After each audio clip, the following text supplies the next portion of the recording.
А як він відреагував на те, що ти українка? В нього чітка позиція. Коли ти їдеш на американський континент, люди більш вільні у дозволах. І вони інші. Ну, типу, вони не думають за кар'єру. Наші чоловіки українські так не роблять або про це не говорять. Я це все на собі тягнула, інші витрати. Я цього боюся. Мені це дуже страшно. Він, ой, у мене немає ще на обід їсти, ти там погана дівчина. Ми не живемо навіть в одному місці. Борщ. Просто обожнює борщ. Чесно. Всім серцем обожнює борщ. Він за борщ душу продасть. Підійди сюди, подивися. Я відкриваю, такий, о, я тебе на вулиці почекаю, не можу знаходитися. Ми матюкались, напевно, 4 мовами за той один диван. Там і англійська була, і українська, і китайська, і в'єтнамська. Помішалося просто все. От тут українізація пройшла вдало. Українська жінка, не накормлена. Отже, все, уже трішечки, знаєш, так уже вихожу із себе. Привіт, друзі! Давно не було відео, ви на каналі Дівчачий Вайб, тому обов'язково підпишіться, поставте лайки, напишіть коментар. Як ви зрозуміли з назви цього відео, сьогодні буде така пікантна, делікатна і трішки відверта розмова. Я до себе запросила в гості свою подругу Вероніку. Привіт, Ніка. Привіт. Давай, ну, за знайомство не будемо, а за зустріч будемо. За зустріч, так, за твій YouTube канал. Дякую за те, що погодилася і запросила. Ой, мені, до речі, дуже цікаво. Це для мене буде новий досвід. Це знаєш, як коли ти працюєш 17 років, а розказуєш про свого чоловіка по факту. Ніка, я знаю, що ти приїхала в Канаду сама. Взагалі, я думаю, що це був дуже складний шлях. Розкажи трішечки про початок взагалі. Як себе почувала на початку переїзду? Наскільки важко було? Чи були в тебе друзі, підтримка? Так, я приїхала до Канади без батьків, без чоловіка, без нічого такого. Але приїхала з однією дівчинкою, якою ми спілкувалися. Це моя колега по роботі. Вона лишилася в Торонто зараз, а я переїхала до Монреалю. Я не приїжджала якось так в нікуди, тому що я пам'ятаю, як тільки була хвиля імміграції перша, я вирішила, я нікуди не їду. Я лишаюся вдома, все, ми лишаємось. Я намагалася якось себе змусити подумати про інші країни. В оцій хвилі свого намагання я подалася на канадську візу. Думаю, ну хай буде. Хай буде, так на всяк випадок. І потім півроку, будучи вже у війні в Україні, ні, треба щось робити, тому що мені треба працювати, треба думати за майбутнє. І ми так з колегою поговорили, вирішили переїжджати. Зробили документи. І пам'ятаю, як зараз у Фейсбуці була група КОЕД. І ми запостили, що ми переїжджаємо, ми можемо орендувати щось. Скажіть, будь ласка, у нас немає кредитної історії, немає документів, будемо все робити на місці. Хто може здати в оренду?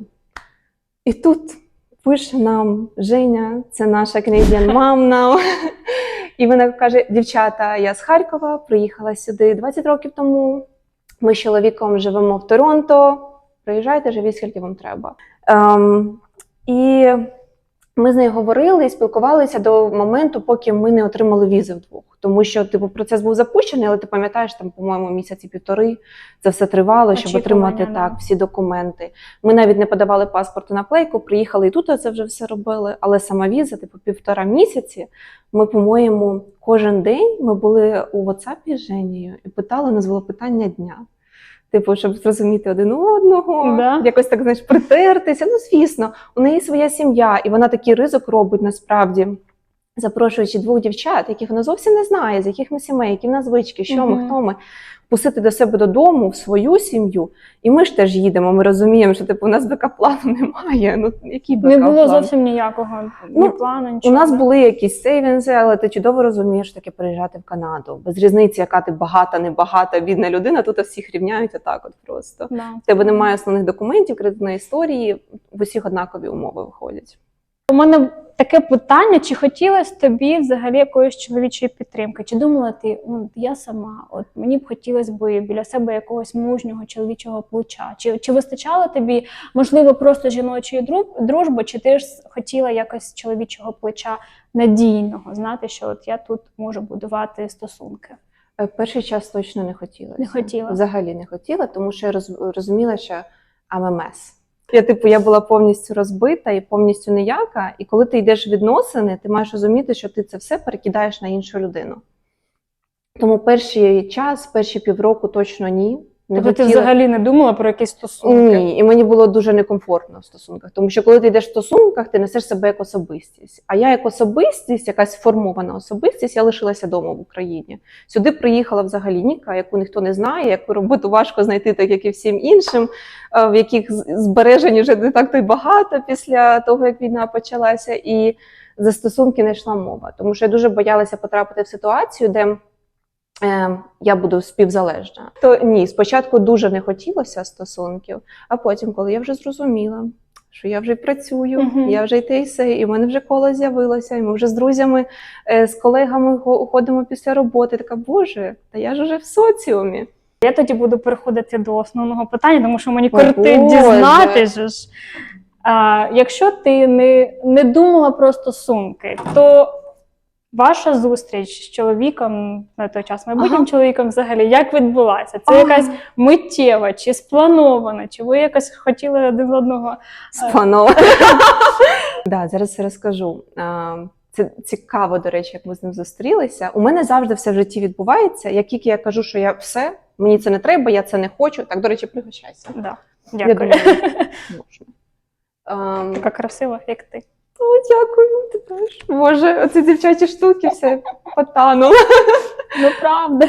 Пройшов деякий час вже, як я жила і працювала, і я зрозуміла, що нормально, я себе добре почуваю. Тобто я ще переживала за те, що вдома відбувалося, але в мене було достатньо сили, ресурсу з цим впоратися. І мені стало цікаво, бо мені було дуже скучно, якщо чесно. Ну, типу, я спілкувалася з людьми, але зазвичай це були колеги. Зима в Канаді, ти знаєш, яка довжелезна. Ну, типу, ти сидиш вдома, працюєш, читаєш, ходиш на англійську, ще щось. І мене запросив хлопчик на побачення. Я така, ну, схожу. Хлопчик чи чоловік? Ну, чоловік, окей. Ну, це через Інстаграм. Я постила відео, я не знаю, чому вони залітали нормально так по охопленню, мені після цього відразу писали. І я так, ну, схожу на побачення. Я сходила на одне побачення. Подивилася на це все. Думаю, та Боже, що ж там в голові? Знаєш, як в голові одні опілки. Тому що, мені здається, в Україні якось мами воїнів вирощують. Ну, типу, дівчатка такі сильні, і у нас дуже незалежність рано проявляється. Типу, у нас в університет вступили, типу, Бог помощ, якось впораєшся. 16 років чоловік вже має бути незалежним, вже має будувати свою кар'єру, десь мати гроші. Ну, щось таке, не знаю, з дівчатами ж так само. А ти зустрічаєшся з хлопцями, які народилися, виросли в Канаді або в якихось країнах не третього світу, і вони інші. Ну, типу, вони не думають за кар'єру, вони якось щось десь, третій раз навчаються уже, ще ніколи не розуміли, як це за себе відповідальність брати. Ну, і дуже багато нюансів. Я раз ходила на побачення, другий раз ходила на побачення. Приходжу додому, я ще пам'ятаю, психую, розказую це все і мамі канадській своїй, і подрузі. Кажу, все, я на побачення не ходжу, не треба мені це все, я зараз буду працювати, і там вже побачимо. І в цей день підписується на мене один чоловік. Я така, та Боже ж, ну що ж ти будеш робити? Кажи, що це був він. І ми не спілкувалися довго, ми так один до одного приглядались, тому що якось не хотілося, якщо чесно, після таких досвідів. І потім почали потихеньку спілкуватися. Він такий, о, ти там то працюєш, а я теж в тому райончику працюю. Цікаво, цікаво. Він каже, там кав'ярня є класна. Я кажу, окей, спробую. Ну, типу, не зацінила відказ.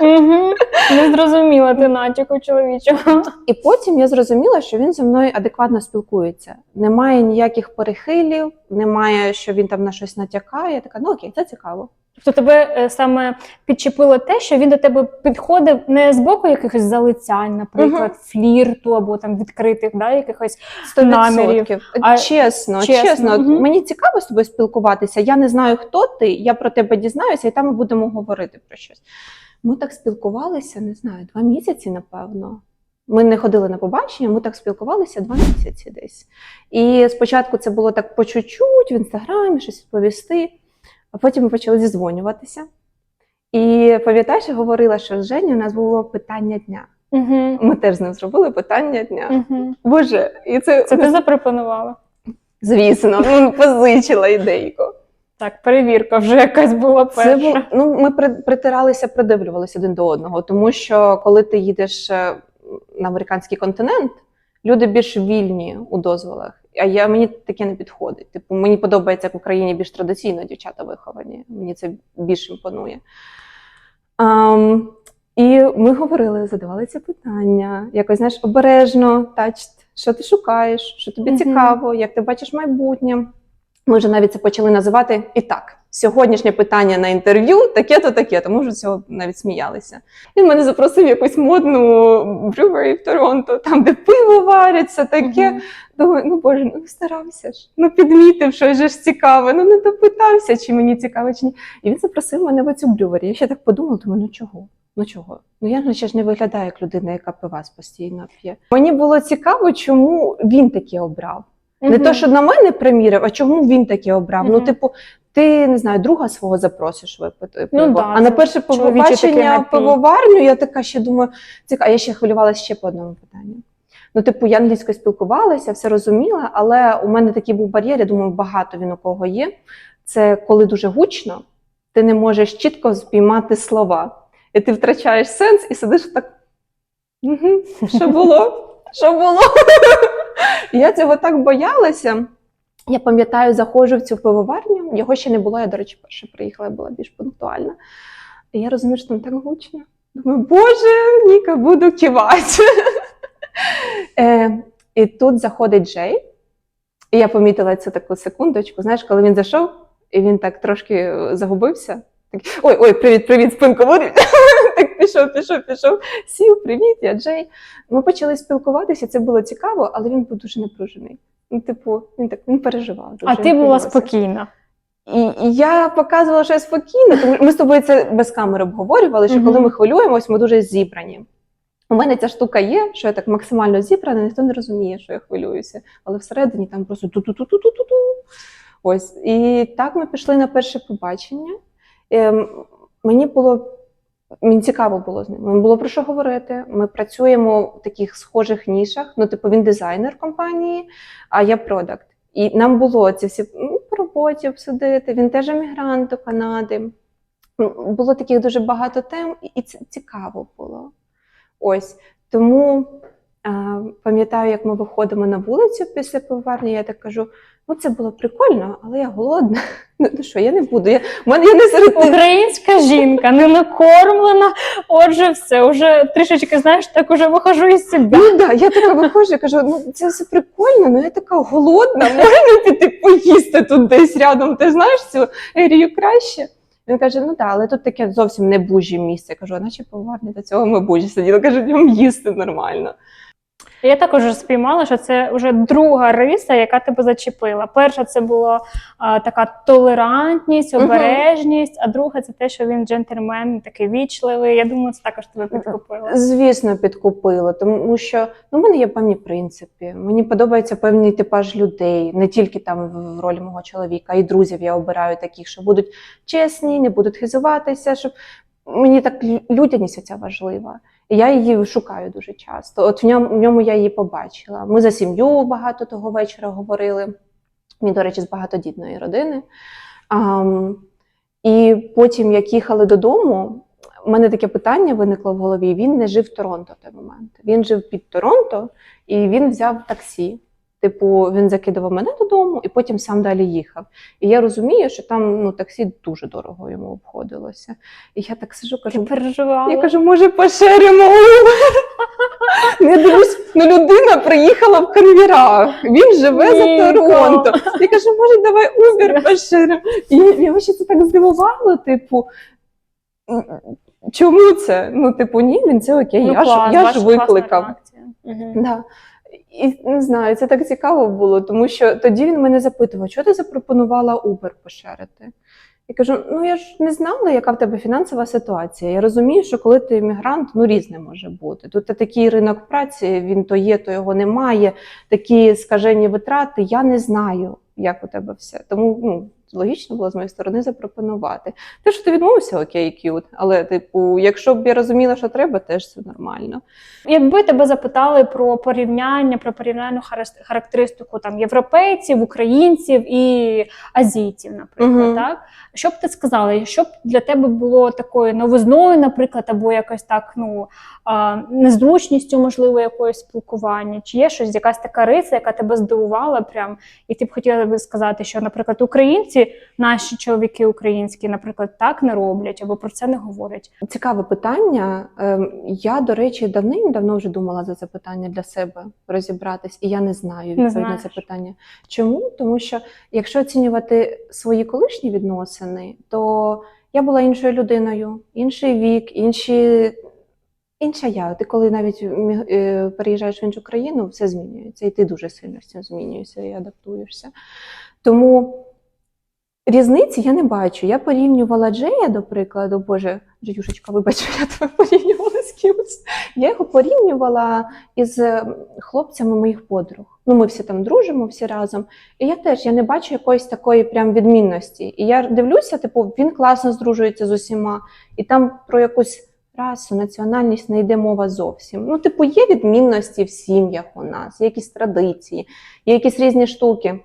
Але коли ти починаєш прям аналізувати, воно все настільки однаково в кожної людини, що в кінці кінців там грає більше роль яка сім'я, які пріоритети були поставлені, і взагалі хто ця людина, що ця людина хоче.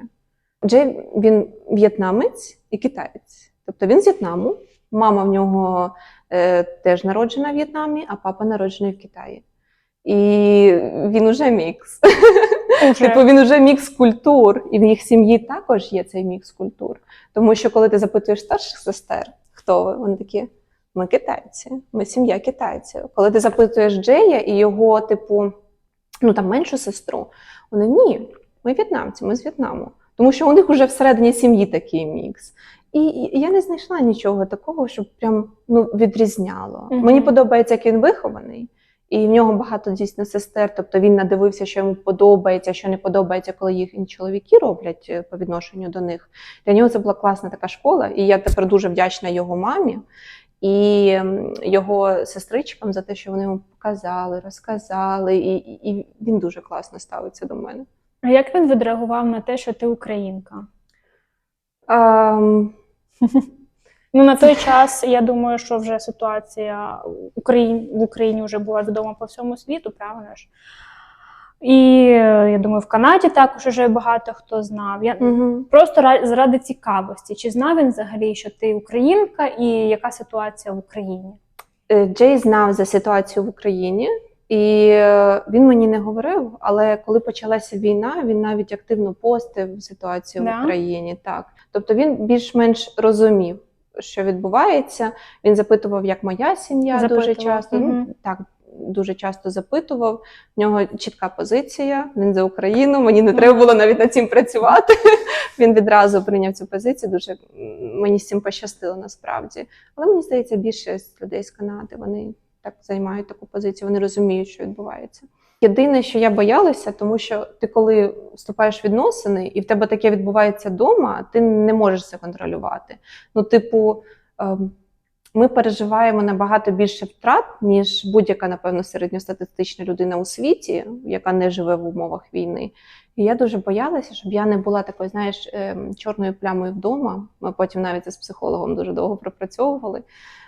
І я дуже боялася, що він хоче жити, розвиватися, рости, будувати сім'ю, кар'єру.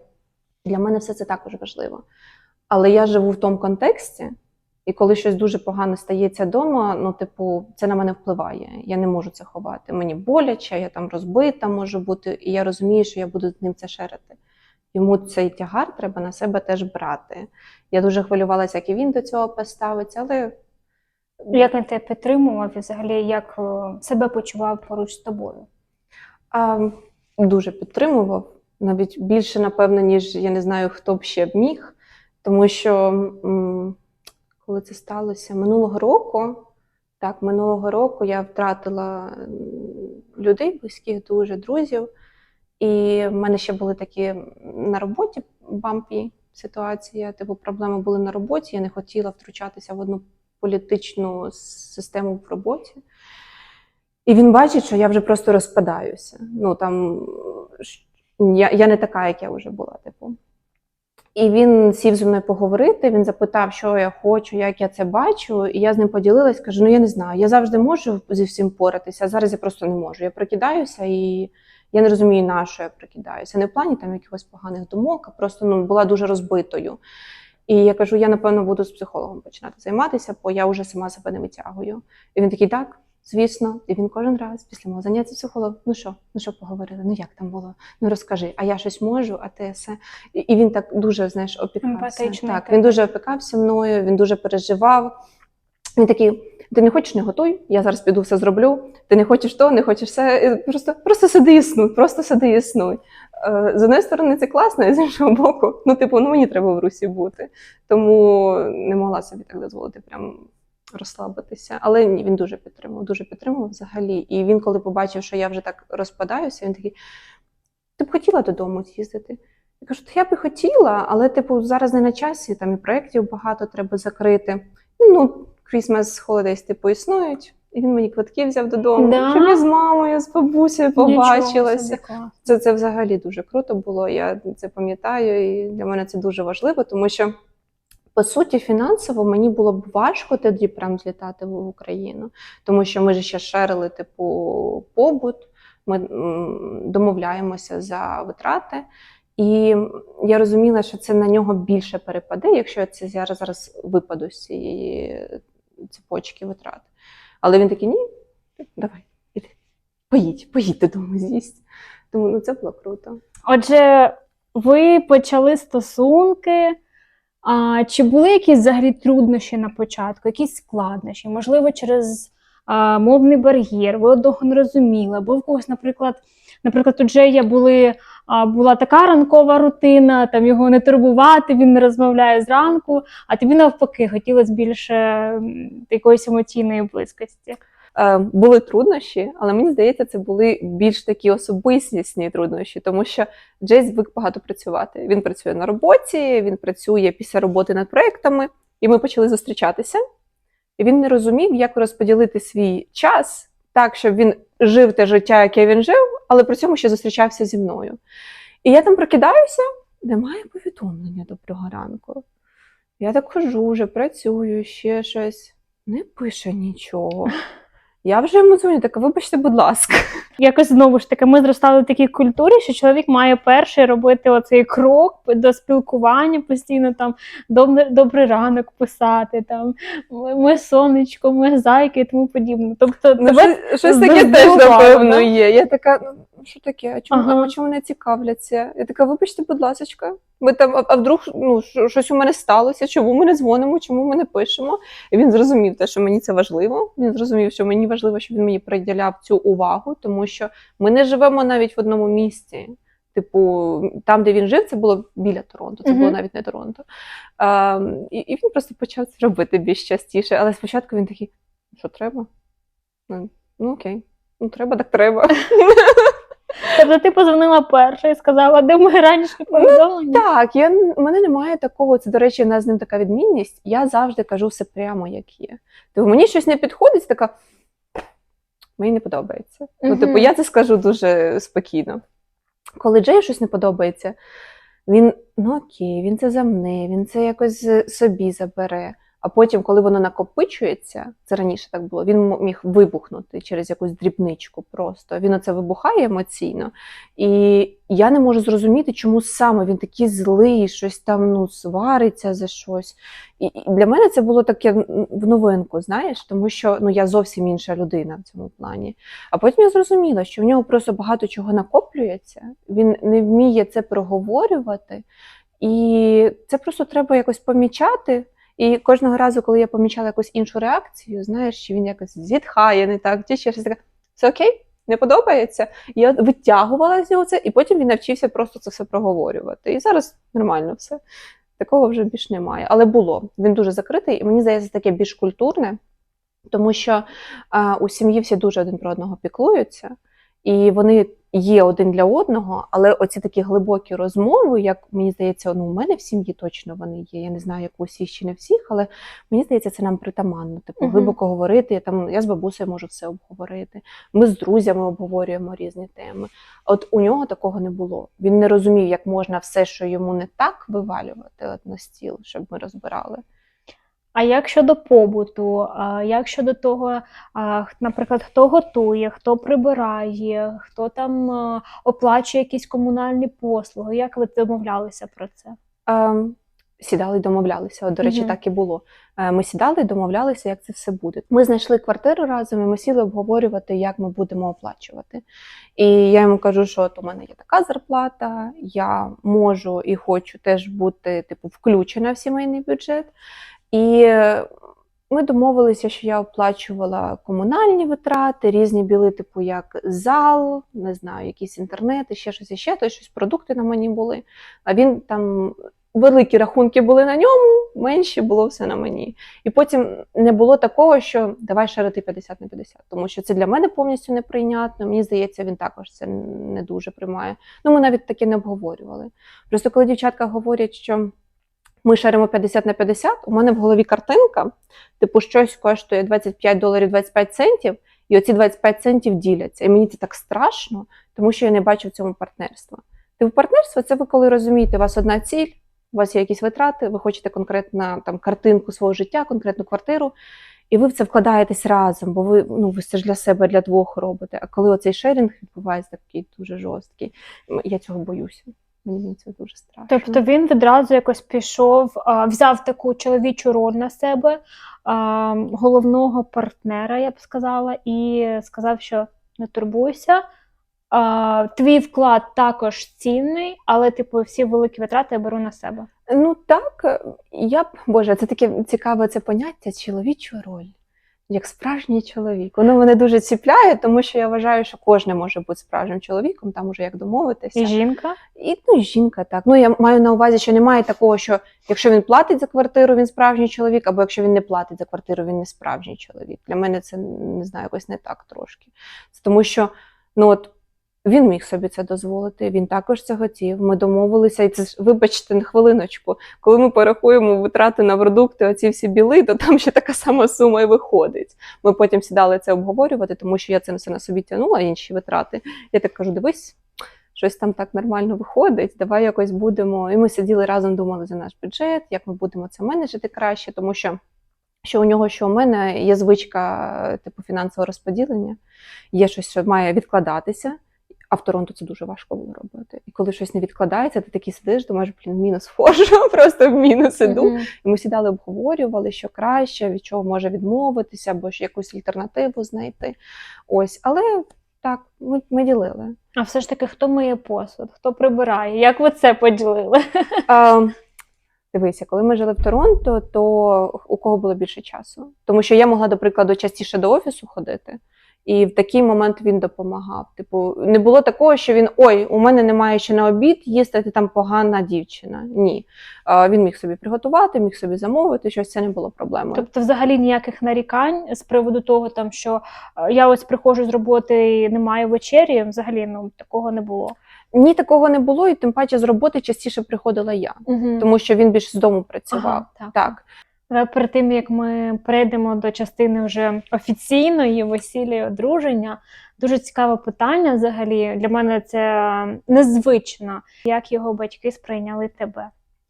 Пам'ятаєш взагалі? Дуже добре. Я думаю, що ти хвилювалася. Дуже добре пам'ятаю. До речі, вони спілкуються англійською? Так. Ну, не всі спілкуються англійською. Типу, у нас схожа ситуація.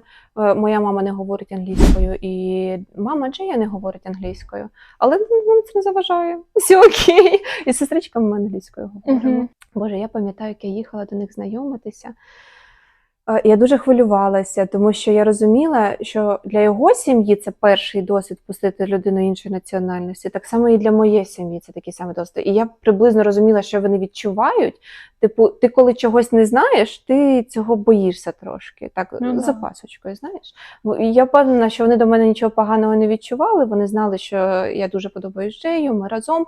Але оце таке хвилювання, а хто вона і з чим її їдять, типу, в них було. А перед цим ви якось по відеозв'язку спілкувалися? Ні, Ніяк? не спілкувалися. Тобто перший раз вони тебе Перший. побачать? Угу. Я заходжу до будинку, вітаюся, його старша сестра була вдома, і в них такий нормальний розрив у віці. Вона старша, і вона, я так розумію, так як у неї є багато молодших братів і сестер, переймала часто на себе роль мами, тому що допомагала мамі піклуватися за молодших. І от вона себе тоді поставила в роль мами, і вона, ну так, сідай, розкажи, будь ласка, а чого ти любиш нашого хлопчика? Я така сідаю, мене просто все входить в п'ятки, мені так страшно стає. Ого. Я ще така думаю, господі, зараз англійську забуду, українську забуду, просто все пропало. Я сідаю, і я сідаю як на інтерв'ю, мені страшно. Це, для мене це якось таке відчуття було, наче джоб-інтерв'ю, є або правильна, або неправильна відповідь. І я така, ну я люблю, щось говорю, а потім така, ну я не буду тебе обманювати, ну подобається він мені і все. Я не знаю, як це пояснити. Вона така, ну все, тоді добре, проходиш. Ну це так страшно було, чесно. Цікаво було, як я своїх батьків сповістила. Ну, найкраща реакція була у бабулі. Я їй дзвоню. Бабуль, я пішла на побачення, він мені подобається. І вона така запитує, а звідки він приїхав, а коли він приїхав? Бо я їй сказала, що він також емігрант до Канади. І в неї навіть не було якогось припущення, що він не українець. Я кажу, ну він не з України. Вона така пауза, знаєш, пауза. Бо типу, шаблон зламався, не та модель, до якої звикли. Я їй розказала, вона, ну, азіати ж розумні, ну класно. Бабушка пішла в такий, знаєш, стереотип, але в класний стереотип, і це добре. Мама теж. Мама спочатку, вона так нічого не говорила, а потім, коли ми почали зізвонюватись по відео, Джей іноді підходив, вона так до нього так ближче і ближче, щоб ти розуміла, цього разу, як вона приїжджала, я відчувала як третє колесо. В них немає спільної мови, але оціми жестами вони вже в кафешку пішли, вони вже коктейлі позамовляли, вони вже там говорять про те, які там Джей запитує з її досвіду, як виховуватися за дитину, вона йому розказує. Я на це все дивлюся, просто, знаєш, іноді включаюся як перекладач, коли в них не виходить. Але це цікаво. Отже, ви зустрічались протягом якого періоду? Чисто зустрічалися, жили разом? Ми зустрічалися протягом 9 місяців. І потім, після 9 місяців зустрічань, я прилітаю з України. А, ти тоді якраз літала додому? Так, я злітала додому, я прилітаю, і Новий рік, і він ставить якусь там кібану на столі. Ну, типу, приготував квіти, вазочки купив. Мені так цікаво, думаю, прикольно, декорує, я таке люблю. І тут Новий рік, саме 12-та година, він дістає коробочку. Така, ти вийдеш за мене? І я сиджу, я не те, що не очікувала. Ну, типу, у мене на ютубчику крутилася реклама з каблучками. Я це все бачила, але я просто не могла собі прийняти. Я думала, ну може, то я якісь там, не знаю, прикраси шукала, що в мене така рекламка потрапила. Він мені робить пропозицію. Боже, і я сиджу, і я розумію, що я десь 7 хвилин так сиджу, і він на мене так посміхається, дивиться, а я просто, він, так ти мені будеш і тобі дати? Ну, да. Я погодилася, це цікаво було, дійсно. Я досі пам'ятаю наші емоції, тому що я взагалі не очікувала. Для мене 9 місяців – це дуже швидко. Я взяла на себе повністю всю організацію весілля, і для мене дуже важливо зберігати традиції. Типу, ми в сім'ї нашій зберігаємо і Пасху, і Різдво ми кутю готуємо з Джеєм, і його китайський Новий рік ми святкуємо. І ми так зробили, що у нас була чайна церемонія, в якій вся сім'я брала участь, тобто і моя частина, і його частина. Мені так подобається, дуже гарна церемонія. І моя частина традицій – це коровай і рушник також був. Тобто мені дочка мого хостфадер спекла коровай, у неї теж український бекграунд, у неї мама український бекграунд. І рушник мама привезла з України, і ми це поєднали все. Тобто для нас було важливо ці 2 частинки зберегти. У нас і вдома так само. Ти у нас додому зайдеш, у нас там є китайські такі ліхтарики, і у нас є дощечка розмальована живописом з України. І у нас так все переплітається вдома. І ікони мама привезла. Боже, стільки. Ну так, це ж традиції. Це традиції, але в нас їх так А багато. він розуміє взагалі, релігія така сама? Ні, у нас різні релігії. У Джей є релігія буддизм, це Мгм. більше як філософія, але так, він буддист. А я християнка, але Джей вчився каліграфії при церкві. Релігія відрізняється. Як він взагалі відноситься до українських традицій? Наприклад, свято Пасха. Як він сприймає цей ритуал, що треба там яйця пофарбувати? Смішно це йому, це дивакувацько, чи як він сприймає взагалі? Ой, обожнює, якщо Да. чесно. Він дуже любить і Пасху, і Різдво він дуже любить, тому що ми печемо пасхи вдома. Ми печемо паски, ми робимо крашенки. Він, по-моєму, навіть бачив, як саме воскові крашенки ми робили в Торонто з дівчатами. І йому це так цікаво. В нього дуже класна позиція. Мені здається, я в нього цього набралася, навчилася. Він з повагою і цікавістю відноситься до інших традицій, національностей. Тобто не те, що щось смішно, а вау, клас, мені цікаво. І я так само до його ставлюся. Ваше святкування, ти сказала, що це вже було традиції половина українських, половина азійських. Як взагалі батьки до цього віднеслись? Як вони один одного зустрічали? Як взагалі проводили час разом?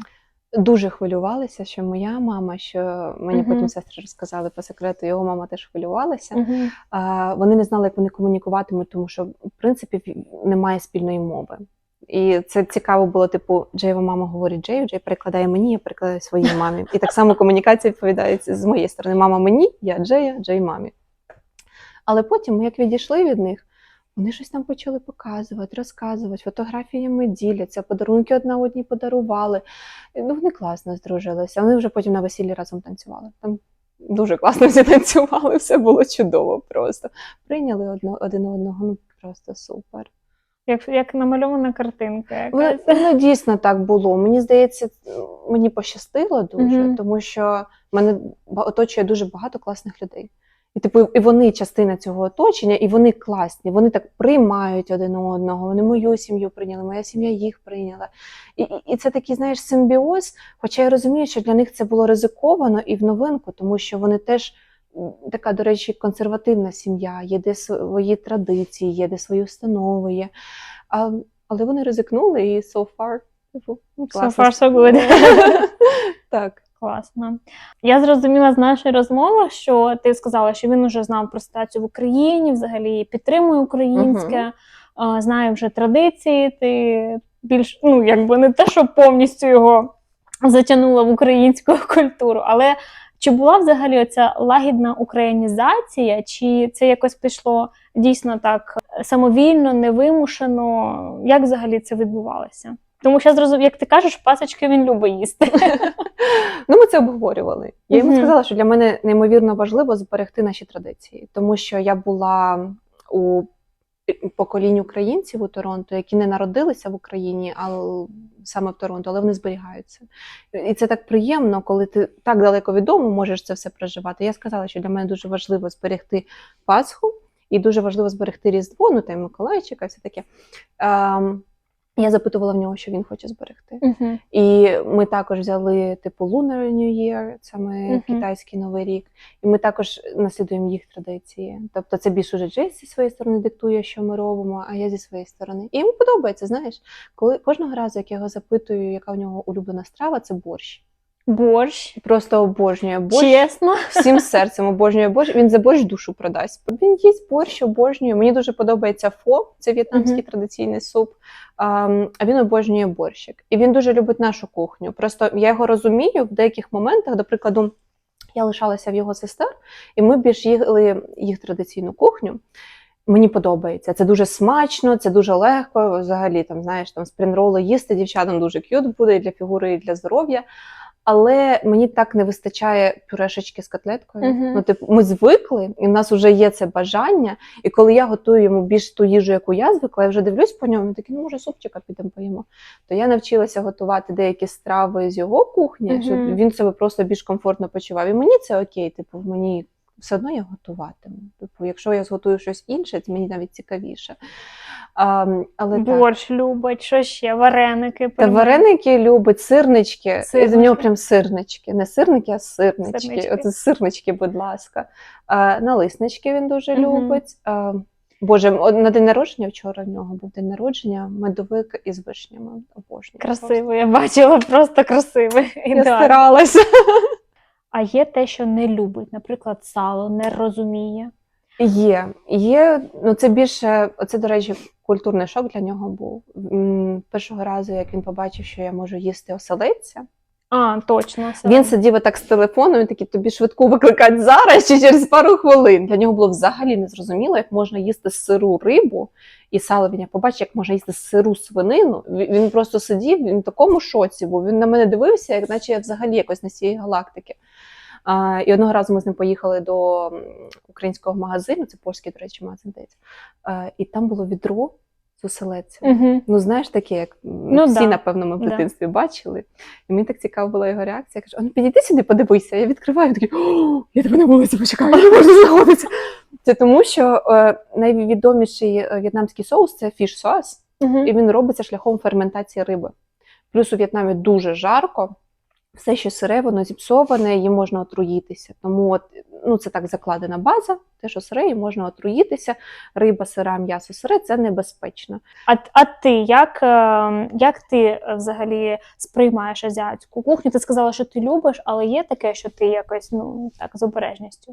Боже, в мене ніколи не було такого, що ми з обережністю. Всіяко. Навіть в Україні мені так цікаво було різне попробувати. Я працювала біля багато там в'єтнамських ресторанчиків, саме було, знаєш, в'єтнаміс хай, чайніс хай, там і личиночки були, і все таке. Мені просто цікаво, як воно все. Тут немає такого. Тим паче смачно. Небагато типу зелені, різних травок, креветок.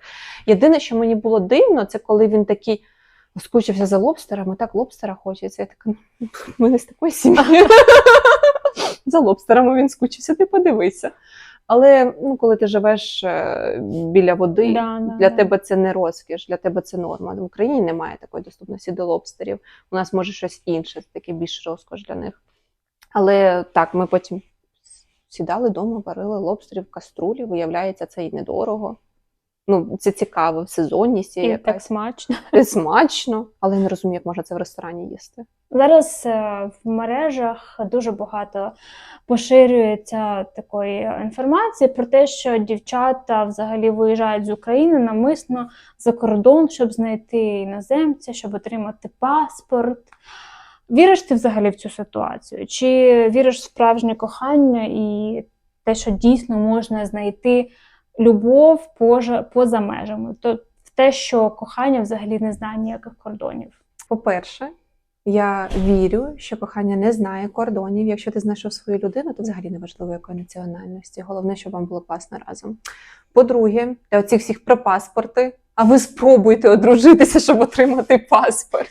І якщо ти одружуєшся, це не означає, що ти автоматом отримуєш паспорт. Ні, зовсім ні. Ти проходиш, можливо, в тебе є більший варіант програм, але це тобі нічого не гарантує. І оці всі отримання паспортів, не знаю. Я дивлюся, що люди звинувачують. Я не знаю, якщо чесно, тому що я не бачила ні одну пару, яка б могла б довго протриматися або за рахунок якоїсь документальної вигоди, як зараз говорять, або за фінансову вигоду. Тобто до моменту війни, коли дівчата не виходили заміж за іноземців, не так часто виходили заміж за іноземців, що це було більш рідкісно, всі говорили, що вона там з ним за гроші.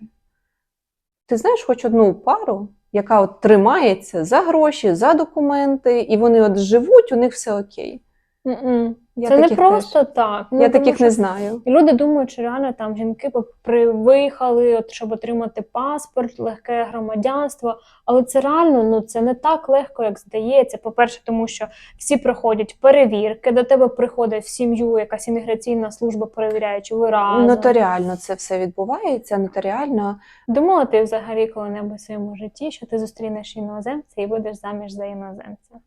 Будеш Я тобі інтернаціональну сім'ю будувати. Я тобі точно скажу, що я ніколи за це не думала. Мені здається, ми навіть вирощувалися в суспільстві так, що типу ми дуже закрите слов'янське суспільство, хоча я не люблю використовувати термін слов'янське, але типу слов'яни з слов'янами нормально одружувалися. Це не викликало ніяких питань. З іншими національностями це викликає питання. Але мені здається, це чисто через те, що ми не знаємо цього. Для нас це нове. Ну, не такий великий відсоток одружених на іноземцях. Ну, я росла так, що для мене це норма була завжди. Але я не думала, що я вийду заміж за іноземця. У мене Джей запитав таке у мами моєї, чи думали ви колись? І мама така, та думала. Така, боже, мама. Мама, чого? Ну, каже, ну вона там косметику якусь купувала. Думаю, боже, мам, ну да, це ж зв'язано, ну окей. Косметика і одруження. Ну окей. Ну, типу, я за це ніколи не думала, якщо чесно. Навіть уявити не могла. Але зараз, коли ти вільно говориш іншою мовою, і у вас немає цього бар'єру, тому що зазвичай якийсь саме важкий такий момент в відносинах – це проговорювати все. І мені здається, чому це важко робити, коли в тебе немає мови, тому що в тебе немає мови. Якщо у вас одна мова, ви вільно її говорите, то у вас вже це просто бар'єр стирається, і все те саме, що можете українською з українцем обсудити, ви те можете проговорити іншою мовою. І, до речі, з приводу мови. Якщо у вас бувають сварки, якісь лайки, чи використовуєш ти ненормативну лексику, яку, наприклад, він не розуміє, ну там всі зрозуміють зараз, про які я слова кажу. Бувають у кожного, знаєш, там, блін, десь вискакує. Як він на це реагує? Ой, Боже, у нього такий класний словниковий запас. Знає так. От тут українізація пройшла надто вдало. багато він уже слів просто знає, якщо чесно. І це так смішно відкривається, тому що одного разу їдемо в машині, і він такий, Нік, а що означає, ну от, блін, ти там, до прикладу, сказала. І я така, пу-пу-пу, а де ти це почув? Він, ну ти там йшла, ударилася і сказала, ну то і означає.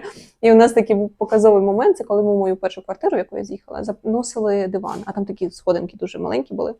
Ми матюкались, напевно, 4 мовами за той один диван.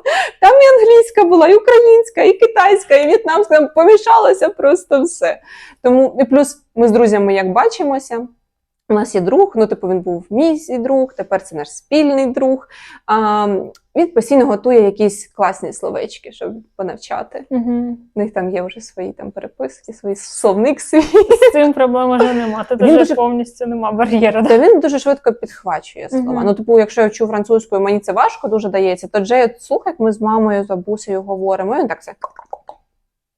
Немає секретної мови. У мене була раніше секретна мова, де я могла там, знаєш, не хочу сваритися, але щось не подобається. Піду там, повзмущаюся українською. Немає такої можливості, він не розуміє. Навіть якщо він повністю все не розуміє, він вже так сенс вхвачує.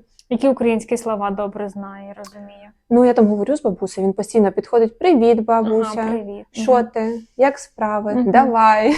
Він оце такі підхвачує, якісь такі гучні. Я кожного разу, як говорю, він, а що це означає? Ніка, щось я там заказала, що таке заказала? А я навіть не розумію, про що він, замовила, ну, в мене ж ще ж суржик виривається. А ти як взагалі, якусь в'єтнамські слова знаєш? Я знаю деякі фрази, але вони мені дуже важко далися. Ти вже поліглотка? Мені дуже дається важко в'єтнамська або китайська.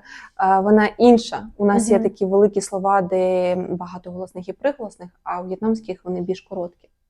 І я не можу навіть схватити. Для мене це дуже важко. Плюс фемінітиви, маскуліни, так як у французькій. Я сказала, дуже сильно вибачаюся. Я тут англійську тільки завершила. Зараз на французьку я не потягну ще одну. Тому йому цікаво, він чує українську, але він мене не змушує поки на в'єтнамську-китайську. У нас є друзі українці, які говорять китайською, йому від цього кайфово, просто він з ними говорить. Але мене поки не трогають. Є людина, яка цікава вам, які інтереси співпадають, бачення на життя, і ви цією людиною будуєте. Люди однакові по суті. У нас 2 руки, у нас 2 ноги, і типу... Немає різниці в людях. І це важко зрозуміти, тому що ми просто такі дуже закриті, як суспільство. Один до одного і до інших культур потрібно підходити зацікавленістю і повагою, і таким, знаєш, чистим розумінням цього всього.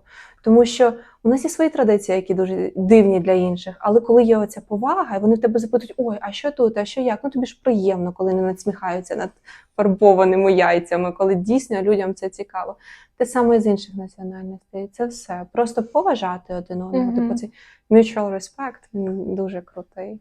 І все, люди однакові. Я ж кажу, я не можу знайти чогось вже такого, що інше серед моїх друзів, хлопців з України. Ні, вони навіть дружать всі разом дуже класно. Ніка, дуже тобі вдячна за таку відверту і щиру розмову. Я думаю, що ти відкрилася для себе по-новому, можливо, через те, що тобі довелося розповісти про своє особисте на публіку. Я тобі за це дуже вдячна ще раз, за те, що поділилася своїм досвідом. Ну, мені прям дуже кайфово тут бути і поділитися з тобою усім. І мені також дуже кайфово було дізнатися взагалі про тебе, що ти дійсно, от я помічаю, як ти кажеш, що біля мене люди такі щирі, добрі. Ми те, що ми притягуємо. Отже, ти така сама. Кошечка. Дякую вам за те, що додивились це відео до кінця. Дякую, Ніка, ще раз тобі за відвертість, за щирість. Будь ласка, поставте нам лайк, напишіть враження в коментарях. Я думаю, що ми заслужили на ваш коментар 100%. І підпишіться на канал Дівчачий Вайб, тому що на цьому каналі ми розпаковуємо життя разом. Ой. Дякую.